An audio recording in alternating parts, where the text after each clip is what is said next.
Oke, ketemu lagi di obrolan suami dan istri.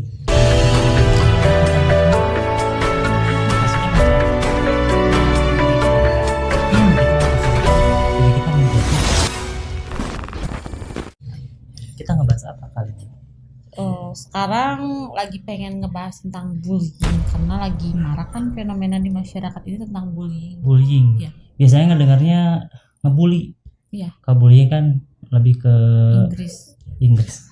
Tapi kalau di Indonesia juga namanya bully. Ya. Dibully. Bully itu apa sih gitu menurut itu bully itu apa? Bully itu sebuah tindakan atau perilaku yang mengakibatkan seseorang tuh tersakiti secara verbal, secara psikologis, secara emosional ataupun secara fisik. Menyebabkan perilaku yang membuat orang tersakiti. Kalau kamu misalnya secara verbal, contohnya kamu dikata-katain, wah kamu gendut, sakit hati nggak? Biasa aja sih. Ya, gendut gak? Gendut. Segitu mah kurus. Kalau gendut tuh nggak boleh bilang ini belum apa-apa kita udah masuk ke dalam ranah bullying ini. Maksudnya mencontohkan ngebully secara verbal, psikologis, emosional ataupun fisik. Macam-macamnya banyak kalau bully itu. Kita nyebutnya bully aja lah. Bullying itu agak rancu kita ngedengarnya. Oke. Kan banyak nih ya, kayak misalnya kemarin banyak kejadian kayak artis-artis juga banyak sih yang kena bully. Nah, ini kalau menurut Dini ya, kalau orang ngebully kita, kalau Dini sih ngapain juga ditanggepin gitu, nggak ngaruh juga kan. Nah tapi ada juga yang sampai lapor polisi, sampai ada saling lapor kayak gitu. Nah bully-nya secara verbal, cyberbully sekarang lebih banyak. Jadi kan udah ada barang buktinya, misalnya Arbi ngebully di Instagram kamu, ngata-ngatain, wah gendut, nggak kurus, misalnya kayak gitu. Kamu sakit hati, kamu bisa ngelaporin akun tersebut, bisa nyari body shaming masuknya, body shaming verbal secara bully secara verbal masuknya, itu bisa dilaporin karena ada barang buktinya, secara capture, screen capture-nya. Emang gua juga ada dokter juga kan yang dilaporin gara-gara ngata-ngatain skincare katanya. Iya, itu pencemaran nama baik yang pertama. Pencemaran nama baik. Tapi kalau misalnya ada korbannya terus dikata-katain, oh ini skincare ini, itu namanya pencemaran nama baik. Tapi ada juga kan orang yang dibully sampai bunuh diri. Banyak. Itu banyak sih. Yang kemarin kita bahas juga kan, yang di Korea, yang di mana lagi, di India. Iya, banyak orang yang banyak juga. Terus artis mungkin di Indonesia juga ada sih. Ada artis yang mungkin bukan depresi. Dari kalangan artis. Banyak orang-orang biasa yang banyak masalah, yang nggak bisa nyelesain masalah, akhirnya kan fase stres, depresi, kalau nggak self injury atau self harm langsung ke fase bunuh diri. Ya, contoh-contoh bullying kan udah banyak kan ya, fenomena bullying. Mungkin di sini juga ada teman-teman yang di rumah mungkin yang mengalami pernah dibully atau mungkin jadi pelaku pembuli juga, mungkin termasuk kita juga. Dini termasuk. Lu kasih bully. Iya, maksudnya apa ya? Kita kan masih dalam tahap sebut wajar juga, maksudnya udah masuk ke bully. Iya. Tapi udah gimana orangnya, kalau misalnya kayak kita nih, kalau misalnya kita disebut sama orang, dijelek-jelekin sama orang, tanggapan kamu apa? Kalau Dini udah biasa kali ya. Udah biasa, makanya kalau dibully sama orang ya nggak ngaruh juga. Tapi mungkin pernah emosi sih kalau ada orang yang ngebully kamu, pernah emosi. Ini pernah sharing ke lawyer kayak gitu. Pernah hampir mau ngelaporin ke polisi, cuman sharing kan, sama lawyer. Dari lawyer berhenti. Karena si tersangkanya udah minta maaf. Iya, jadi nggak lanjut. Kalau misalkan Dini yang dikata-katain nggak masalah, tapi kalau misalkan orang yang kita sayang dikata-katain, kita bisa bertindak kayak gitu. Kalau Dini sih orangnya kayak gitu. Makanya kalau itu orang itu ngata-ngatain kamu, ini mau sama Arbi kejar kita, nggak usah. Nggak usah. Biarin aja. Ya biarin aja, karena nggak ngaruh juga ya. Iya, kalau Dini kan kayak gitu. Tapi kenapa orang-orang tuh cenderung kalau misalnya udah ada yang ngebully gara-gara anak, gara-gara kandungan yang baru gitu, tapi mereka ngejar sampai ke luar pulau, luar kota, dia ngejar. Lihat kasus Atta Halilintar, dia juga ngejar orang yang ngebully istri sama ibunya. Kandungannya. Mungkin kalau orang yang ngebully dirinya bodo amat, mungkin sama juga sih. Lebih ke harga diri mungkin. Iya, dia ngebully, ada yang ngebully ibu sama istrinya, akhirnya dia kejar kan, lapor polisi kayak gitu sih. Oke. Lagian mungkin dikejar sampai lapor polisi, mungkin ngebulinya itu parah banget, yang fitnah terus sampai enggak apa ya, makanya dikejar kan. Dan lagian orang itu nggak kenal, kenapa harus ngebully sampai separah itu ya? Nggak tahu.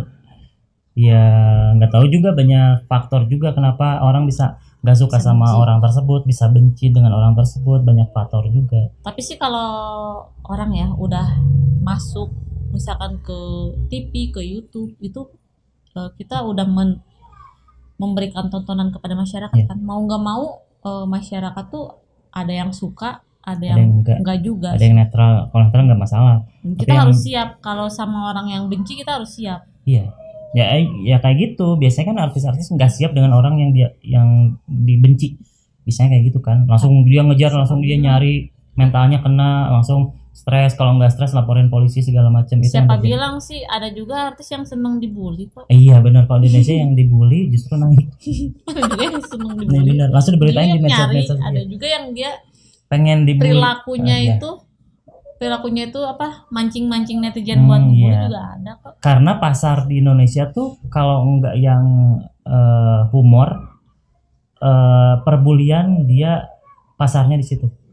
Pokoknya kalau misalnya ada orang nih, ada berita pro, dia pasti kontra kayak gitu. Kalau orang lain kontra, dia pasti pro kayak gitu. Karena mereka si artis ini mengejar netizen untuk Viewers. akhirnya endorsement kayak gitu. Fenomena di Indonesia tuh kayak gitu. Ya. Boleh juga sih ditiru. Iya boleh. Penghasilan dari situ boleh juga kalau dipikir-pikir. Boleh nggak? Boleh nggak? Nggak boleh. Nah sebenarnya fenomena bully ini terjadi udah lama banget. Semenjak kamu SD, Arbi SD, pasti kamu ngalamin manggil teman kamu dengan nama orang tua. Pernah nggak? Iya sih. Teman Arbi SD pasti nonton. Kalau misalnya Arbi manggil ke teman, ada temennya. Nama bapak. Nama bapak, tapi bapaknya udah almarhum. Nama bapaknya, nah, langsung bapaknya yang keluar, langsung Arbi lari. Karena fenomenanya ya, ketika nyamper main, pasti yang manggil tuh manggil bapaknya bukan anaknya. Tapi ya biasa aja kita karena dekat dengan temen waktu kecil, ya biasa aja, itu bukan masuk ke bully. Jadi tergantung Beda bully. Tergantung kondisinya. Jadi kita tuh tidak bisa mengatur pikiran orang lain pada dasarnya, tapi yang bisa kita atur adalah emosi diri kita sendiri. Kalau misalnya orang bilang misalnya kakak temennya manggil si kakak dengan sebutan Arbi. Kalau misalnya Arbi berpikir baik-baik aja, ya udah nggak apa-apa. Namanya juga anak-anak misalnya. Oh ya, itu adalah fenomena bullying yang ada di masyarakat ya. Mungkin di kalangan artis ada juga yang menguntungkan artisnya juga. Nah, kalau di kalangan masyarakat biasa itu gimana ya? Biasanya dengan tetangga-tetangga yang emang gak rukun.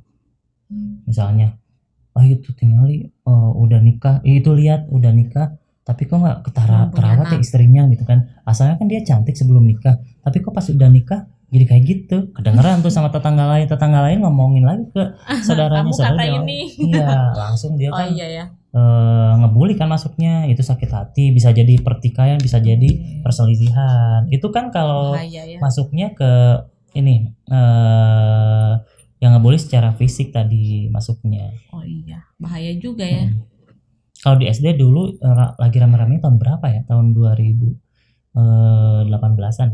Jadi ada bully sampai fisik. Lebih ke fisiknya tuh, fisikalnya tuh ditendang, dipukul. Waduh. Lebih ke dulu kan lagi maraknya ospek SMP, SMA, perkuliahan itu udah masuk sekolah dini nggak sampai, alhamdulillah nggak sampai ada yang dulu Abi pernah ospek tapi nggak sampai ke fisik, lebih ke mental. Berarti ini penjahat toh. Dulu Arbi ngospek dulu di sekolah. Nggak ada kalau ketuanya. Kalau dulu ini sekolah nggak ada yang gitu-gitu sih. Paling masa ospek tuh ya masa perkenalan aja sama lingkungan sekolah, sama teman-teman. Paling disuruh bawa-bawa apa yang aneh-aneh kayak gitu doang sih, nggak ada yang namanya alhamdulillah ya, sekolah ini nggak ada yang pernah sih lihat di TV-TV kayak gitu ya, berita-berita ada juga yang di ospek sampai meninggal di kampus mana tuh gitu. Ya alhamdulillah ini sekolah nggak pernah kayak gitu sekolahnya baik-baik aja. Nah ini kan tadi contoh-contoh fenomena bully. Nah sekarang cara menyikapi orang yang ngebully kita. Nah misalkan kita korban nih, bagaimana cara menyikapinya, menyikapi orang yang ngebully itu kita harus bagaimana gitu. Oke. Biasanya supaya tidak terjerumus kayak wah dia udah ngebully, gua bacok, gua bunuh atau gimana gitu. Biasanya kalau kita ngalamin perilaku yang tidak menyenangkan dengan orang lain, hal yang pertama dilakukan kalau misalnya mental kita kuat, ya kita akan menyadari bahwa mungkin secara positif saya lebih baik dari dia.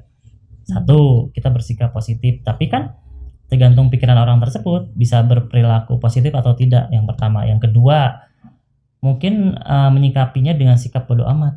Iya. Bodoh amat dengan apa yang dia lakukan. Ya mungkin dia sirik dengan apa yang kita punya. Ya, betul. Jadi kalau misalnya ada orang yang sirik, berarti orang yang sirik ataupun orang yang menghina melecehkan kita, mungkin kita lebih baik dibandingkan dia. Kayak gitu.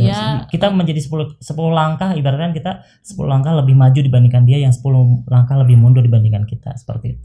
Ya, orang yang ngebully kita itu nggak akan pernah lebih baik dari kita. Kita maju 10 langkah, dia mungkin 100 langkah lebih mundur dibandingkan kita. Kayak gitu. Pasti dia akan mencari kelemahan kita. Sementara kita mencari kelebihan kita. Intinya seperti itu. Jadi buat teman-teman yang jadi korban bullying ya, di sini kita nggak usah ambil pusing lah. Kita positive thinking aja. Mungkin orang itu pertama iri, kedua dia itu nggak bisa melebihi kita. Kita mempunyai kelebihan yang nggak pernah bisa dia punya gitu. Iya pasti seperti itu. Iya kayak gitu sih. Terus mau apa ya? Jangan jadikan tolak ukur. Wah saya harus lebih dari dia. Dia udah ngebully saya, nggak usah. Walaupun kamu orang yang dibully gitu udah maksudnya udah apa ya, udah mempunyai segalanya, dia akan tetap nggak suka sama kamu, dia akan tetap ngebully kamu gitu sih. Sampai kapanpun dia nggak akan suka sama kamu sendiri. Yang terpenting ya kamu jangan terlalu peduliin orang yang ngebully kamu. Ya bersikap bodoh amat aja dan berpositif thinking bahwa orang tersebut tidak lebih baik dibandingkan kita. Kita harus ambil beberapa hal yang menjadi lebih positif dibandingkan orang lain tersebut. Misalnya diri kita, wah saya putih kulitnya dibandingin dia, misalnya kita bully secara positif aja diri kita sendiri. Wah saya lebih kurus dibanding dia, misalnya kayak gitu. Kita body shaming tapi dalam hati kita nggak apa-apa bersikap seperti itu. Boleh berpikiran buruk terhadap orang lain tapi demi kepentingan diri kita sendiri. Kalaupun kita dalam keadaan terpuruk menghadapi bully tersebut. Nah sekarang untuk pelaku orang yang dia seneng ngebully itu dia harus gimana ya? Kenapa dia melakukan hal tersebut? Mungkin kepuasan. Satu dia iri sama orang. Iya benar. Orang yang iri boleh, tapi jadikan motivasi. Iya. Orang yang selalu melakukan bully, menghina, body shaming secara mental atau psikologis ataupun fisik, biasanya orangnya iri dengan orang yang menjadi target. Yang pertama sirik, yang kedua dia nggak mau dia lebih maju dibandingin target. Kalau misalnya saya punya pesawat, dia masih punya motor misalnya, dia nggak mau, dia langsung menghina yang punya pesawat. Gitu. Sebenarnya iri boleh aja sih, tapi menjadi motivasi buat kitanya. Motivasi kalau misalkan wah dia punya pesawat, wah saya harus punya nih lebih dari dia, saya harus punya langitnya. Itu motivasi tapi tidak dengan awan gitu. Iya benar. Ya munculnya karena apapun yang kita lakukan itu akan membalik ke kita di suatu saat nanti. Kalau misalnya kita ngebully orang lain, mungkin menghina orang lain, suatu saat pasti kita akan mengalami hinaan yang lebih besar dibandingkan yang kamu lakukan sekarang terhadap orang lain seperti itu.